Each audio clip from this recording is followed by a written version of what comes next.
कभी सोचा है कि हम सब अपने माता पिता और रिश्तेदारों जैसे दिखते तो हैं, पर बिल्कुल उनकी कार्बन कॉपी नहीं होते? है ना एक दिलचस्प पहेली। आज हम इसी रहस्य की परतों को खोलने जा रहे हैं। तो चलिए सीधे इस सवाल पर आते हैं। हम सब में कुछ आदतें, कुछ नैन नक्श हमारे परिवार वालों से मिलते हैं, पर फिर भी हर कोई अपने आप में यूनिक है, एकदम अलग। आखिर ऐसा होता क्यों है? इसका जवाब छिपा है आनुवांशिकता यानी हेरिडिटी के नियमों में। चलिए एक बहुत ही सिंपल सा उदाहरण देखते हैं। हमारे कान, गौर से देखिए।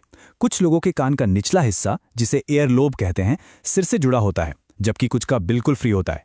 ये एक छोटा सा गुण है जो हमें हमारे माता पिता से विरासत में मिलता है, और बस यहीं से आनुवांशिकता की कहानी शुरू होती है। तो आज के हमारे इस सफर में हम इन 4 हिस्सों में आनुवांशिकता को समझेंगे। सबसे पहले कुछ बेसिक बातें, फिर मिलेंगे मेंडल के शानदार काम से, फिर देखेंगे कि जीन आखिर काम कैसे करते हैं, और आखिर में समझेंगे कि किसी बच्चे का लिंग कैसे तय होता है। चलिए तो फिर एकदम बेसिक से शुरू करते हैं। आनुवंशिकता को समझने के लिए 2 शब्दों को जानना बहुत जरूरी है। तो ये 2 शब्द हैं, आनुवंशिकता और विभिन्नता। आनुवंशिकता यानी हेरिडिटी वो प्रोसेस है जिससे माता पिता के गुण, जैसे आंखों का रंग या बालों का स्टाइल, बच्चों में आते हैं। वहीं दूसरी तरफ है विभिन्नता यानी वेरिएशन। यही वो वजह है कि एक ही माता पिता के बच्चे भी हूबहू एक जैसे नहीं दिखते। असल में ये जो छोटे छोटे फर्क है ना, यही हमें यूनिक बनाते हैं। और मजे की बात यह है कि ये फर्क भी हमें विरासत में ही मिलते हैं। अब कहानी में एंट्री होती है उस इंसान की जिसने पहली बार इन नियमों को वैज्ञानिक तरीके से समझा। उनका नाम था ग्रेगम मेंडल, जिन्हें हम फादर ऑफ जेनेटिक्स भी कहते हैं। मेंडल पेशे से तो एक साधु थे, लेकिन उनका दिमाग एक साइंटिस्ट का था। उन्होंने अपने मठ के बगीचे में मटर के पौधों पर इतने एक्सपेरिमेंट्स किए कि उन्होंने उन नियमों की खोज कर डाली जो आज मॉडर्न जेनेटिक्स की नींव हैं। उनका काम बहुत ही सिस्टमैटिक और सटीक था। उनका एक्सपेरिमेंट बहुत सरल लेकिन उतना ही जीनियस था। उन्होंने सिर्फ एक गुण चुना, पौधे की लंबाई। उन्होंने एक लंबे पौधे का क्रॉस पॉलिनेशन एक बौने पौधे से कराया, ये देखने के लिए कि अगली पीढ़ी, जिसे F1 जनरेशन कहते हैं, वो कैसी होगी। और जो रिजल्ट आया वो वाकई हैरान करने वाला था।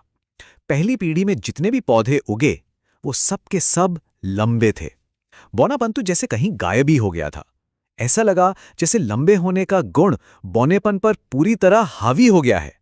पर कहानी में ट्विस्ट तो अब आना था। जब मेंडल ने इन पहली पीढ़ी के लंबे पौधों का आपस में ही पॉलिनेशन कराया, तो दूसरी पीढ़ी यानी F2 में वो बौने पौधे वापस आ गए। ये एक जबरदस्त खोज थी। इसका सीधा मतलब था कि बौनेपन का गुण कहीं गया नहीं था, वो बस पहली पीढ़ी में छिपा हुआ था। तो भाई इसके पीछे की मैथ्स क्या थी? मेंडल ने देखा कि दूसरी पीढ़ी में लंबे और बौने पौधों का अनुपात लगभग 3:1 था। चलिए इस टेबल को समझते हैं। लंबाई के लिए 3 तरह के जेनेटिक कॉम्बिनेशंस हो सकते थे, कैपिटल टी, ए कैपिटल टी और एक स्मॉल टी, और तीसरा स्मॉल टी, टी। अब देखिए, टी और टी दोनों ही कॉम्बिनेशंस पौधे को लंबा बनाते हैं, जबकि सिर्फ टी कॉम्बिनेशन ही पौधे को बौना बनाता है, और इसीलिए हमें 3 लंबे और 1 बौना पौधा मिला। और यहीं से निकलकर आता है डोमिनेंट और रिसेसिव ट्रेट्स का कॉन्सेप्ट। मतलब लंबेपन का जीन टी डोमिनेंट यानी प्रभावी है, क्योंकि अगर वो अकेला भी हो तो भी पौधा लंबा ही होगा, जबकि बौनेपन का जीन टी रिसेसिव यानी अप्रभावी है। उसे अपना असर दिखाने के लिए हमेशा जोड़े में होना जरूरी है, यानी टी। मेंडल ने ये तो बता दिया कि कोई चीज है जो इन गुणों को एक पीढ़ी से दूसरी पीढ़ी में ले जाती है, पर वो चीज असल में है क्या और ये काम कैसे करती है? चलिए अब इसे मॉडर्न साइंस की नजर से देखते हैं। तो होता यह है कि जीन असल में एक तरह की रेसिपी बुक है। हर जीन में एक खास प्रोटीन बनाने के निर्देश लिखे होते हैं, और फिर यही प्रोटीन हमारे शरीर में जाकर कोई खास काम करता है, जिससे कोई गुण दिखाई देता है, चाहे वो पौधे की लंबाई हो या हमारी आंखों का रंग। और ये सारी जानकारी बहुत ही सफाई से पैक की जाती है। इसे ऐसे समझिए, हमारी हर सेल के अंदर क्रोमोसोम्स होते हैं। ये क्रोमोसोम्स डीएनए नाम के एक लंबे धागे से बने होते हैं जो बहुत कसकर लपेटा होता है, और इसी डीएनए के छोटे छोटे हिस्सों को हम जीन कहते हैं। हमें क्रोमोसोम्स का एक सेट अपनी माँ से मिलता है और दूसरा अपने पिता से। अच्छा, अब जब हम ये बेसिक बातें समझ गए हैं, तो चलिए इन रूल्स को एक बहुत ही दिलचस्प चीज पर लागू करते हैं। इंसानों में लिंग का निर्धारण कैसे होता है? देखिए, इंसानों में क्रोमोसोम्स के 23 जोड़े होते हैं। इनमें से 22 जोड़े तो महिला और पुरुष में एक जैसे होते हैं, पर जो 23वां जोड़ा है उसे सेक्स क्रोमोसोम कहते हैं और वो अलग होता है। महिलाओं में 2 एक्स क्रोमोसोम होते हैं, यानी XX, जबकि पुरुषों में एक X और एक Y क्रोमोसोम होता है, यानी XY। तो ये काम कैसे करता है? बहुत सिंपल है। एक महिला के पास सिर्फ X क्रोमोसोम होते हैं, तो वो अपने बच्चे को हमेशा एक X क्रोमोसोम ही देगी। वहीं एक पुरुष के पास X और Y दोनों होते हैं, तो वो या तो X दे सकता है या Y।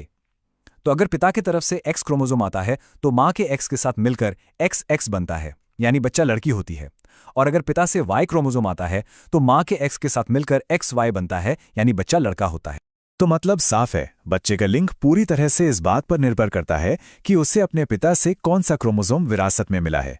माँ का योगदान तो हमेशा X ही रहता है। तो चलिए फटाफट से दोहराते हैं कि हमने आज क्या क्या सीखा। गुण या ट्रेड्स जीन के जरिए माता पिता से बच्चों में जाते हैं। कुछ गुण डोमिनेंट होते हैं, कुछ रिसेसिव। हर बच्चे को अपने माता पिता दोनों से जीन का एक एक सेट मिलता है। और इंसानों में बच्चे का लिंग क्या होगा ये पिता से मिलने वाले क्रोमोसोम से तय होता है। ये सारी जानकारी सिर्फ जानने के लिए नहीं है, बल्कि इसके असल जिंदगी में भी बहुत बड़े मायने हैं। ये समझना कि गुण कैसे एक पीढ़ी से दूसरी पीढ़ी में जाते हैं हमें जेनेटिक बीमारियों को समझने की ताकत देता है। तो सवाल यह है कि हम इस ज्ञान का इस्तेमाल एक हेल्दी भविष्य बनाने के लिए कैसे कर सकते हैं। इस पर सोचिएगा जरूर।